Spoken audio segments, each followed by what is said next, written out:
स्वाभिमानी doctor B R. Ambedkar ward संघर्ष समिति जिला इकाई बीदर की ओर से मंगलवार 24 दिसंबर को खगोल शास्त्री भारत रत्न संविधान निर्माता बाबा साहेब डॉक्टर अम्बेडकर के बारे में अपमानजनक बयान देने के लिए केंद्रीय गृह मंत्री अमित शाह को कैबिनेट से बर्खास्त करने और उनके खिलाफ देशद्रोह का मामला दर्ज करने की मांग करते हुए विरोध प्रदर्शन किया गया और शहर के शाहगंज अम्बेडकर भवन से एक विरोध रैली निकाली गई, जो अम्बेडकर सर्कल से होते हुए भगत सिंह सर्कल, बसवेश्वर सर्कल से लेकर डीसी कार्यालय तक पहुंची और डीसी के माध्यम से राष्ट्रपति को एक मेमोरेंडम दिया गया और कहा गया कि केंद्रीय गृह मंत्री अमित शाह ने राज्य विधानसभा में बोलते हुए स्वाभिमानी डॉक्टर का अपमान किया। बी.आर. अम्बेडकर वार्ड संघर्ष समिति जिला इकाई कड़ी निंदा करती है। केंद्रीय गृह मंत्री अमित शाह ने संवैधानिक पद पर रहते हुए संविधान की शपथ ली। संविधान निर्माता डॉक्टर बाबा साहेब अम्बेडकर के प्रशंसकों को मनोवैज्ञानिक रूप से पीड़ा हुई है, क्योंकि उन्होंने अम्बेडकर को नगण्य तरीके से परिभाषित किया है और उनके बारे में बात की है। इस अवसर पर उमेश कुमार स्वारणीकर अध्यक्ष, राजकुमार मूल भारती गौरव अध्यक्ष,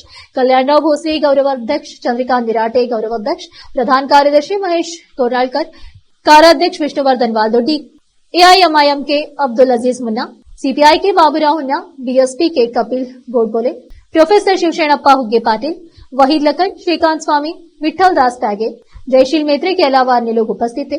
इस अवसर पर उमेश कुमार स्वारणीकर अध्यक्ष और राजकुमार मूल भारती गौरव अध्यक्ष ने मीडिया से बात की। केपी न्यूज के लिए कैमरामैन पपुराज का कवरेज। ಕೋಟಿ ದೇವತೆಗಳಿದ್ದಾರೆ, ಆದರೆ ಯಾರಿಗೂ ಕಾಣಲಿಲ್ಲ. ಒಬ್ಬನೇ ಒಬ್ಬ ದೇವರು ಕಾಣಿಸಿದ್ದು ಅವರು ಅಂಬೇಡ್ಕರ್.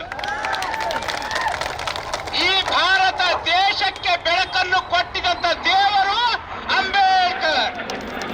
ಹೇಳ್ತಾರೆ ಅಂಬೇಡ್ಕರ್ ಅಂಬೇಡ್ಕರ್ ಅಂಬೇಡ್ಕರ್ ಅಂತ ಹೇಳಿದರೆ ಸ್ವರ್ಗ ಸಿಗ್ತಂತೆ.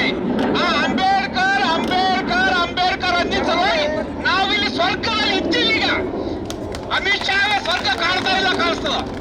ಒಂದು ವೇಳೆ ಅಂಬೇಡ್ಕರ್ ಈ ಕಾನ್ಸ್ಟಿಟ್ಯೂಷನ್ ಬರೆದಿಲ್ಲ, ಸಂವಿಧಾನ ಬರೆದಿಲ್ಲ ಅಂದ್ರ ಅವ್ರ ತಾತ ಯಾರು ಮೋದಿ ಅವರು ಚಾ ಮಾಡ್ತಿದ್ರು, ಇವು ಗಿಲಾಸ್ ತೊಳಿತಿದ.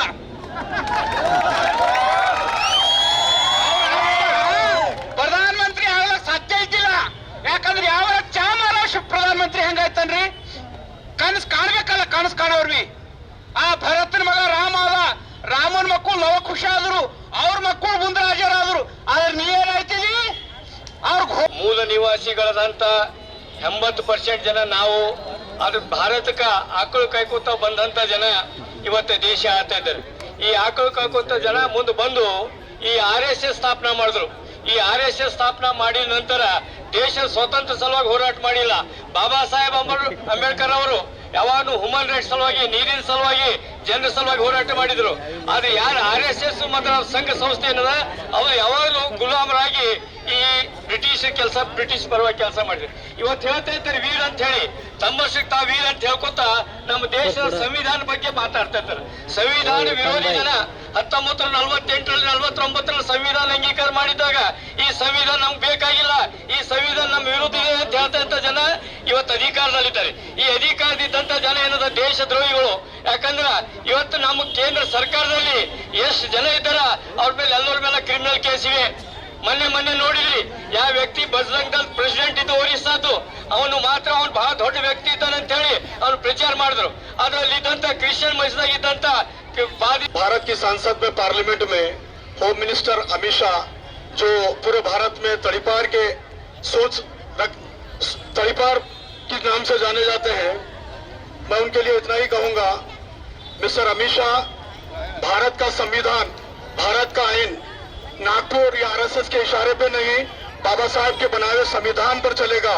और तुम जिस संसद में ठहरकर बाबा साहब का नाम ले रहे थे, तो ये बहुत बड़ी बात है, क्योंकि आप जय भीम जय भीम जय भीम बोलने वालों को आप उकसा नहीं रहे हैं, लेकिन आप नफरत की राजनीति कर फिर भी जो है ना वही पार्लियामेंट में ठहर कर बोल रहे हैं अंबेडकर अंबेडकर अंबेडकर। तो मैं अमित शाह और RSS बीजेपी विश्व हिंदू परिषद तमाम लोगों से ये कहना चाहता हूँ, अमित शाह जिस पार्लियामेंट में ठहरे हैं वही संविधान की शपथ लेकर वहां पे ठहर कर बात कर रहे हैं। लेकिन ये कहना अंबेडकर अंबेडकर नाम लेने से आपको इतनी तकलीफ है, अगर भगवान का नाम लेते तो स्वर्ग मिल जाती थी। लेकिन इस भारत को स्वर्ग बनाने में वही बाबा साहेब अंबेडकर हैं, जो संविधान देकर जो है ना इस भारत को संविधान बनाए, संविधान देकर हमको स्वर्ग में बनाए। लेकिन इन लोगों को नफरत इस बात की है 2014 से दलितों को, मुसलमानों को, पिछड़ों को जो जुल्म दे रहे हैं वो भी उससे कामयाब नहीं हुए। लेकिन भारत का दलित, मुसलमान, आदिवासी, पिछड़े तमाम बाबा साहेब को दिल से चाहता है, तो ये लोग भारत के लोगों के दिल पे चोट लगाने की कोशिश कर रहे हैं। लेकिन याद रखो अमित शाह, याद रखो बीजेपी, याद रखो आरएसएस, जब तक दुनिया रहेगी तब तक भारत रहेगा, और जब तक भारत रहेगा बाबा साहेब का नाम जिंदा रहेगा, और भारत, पूरे भारत में हमेशा संविधान का राज रहेगा। जय भीम, जय भारत। ಆಸಕ್ತಿ ಇಲ್ಲ, ಬಟ್ ಭಾಷಣ ಮಾಡ್ತಾ ಇಲ್ಲ.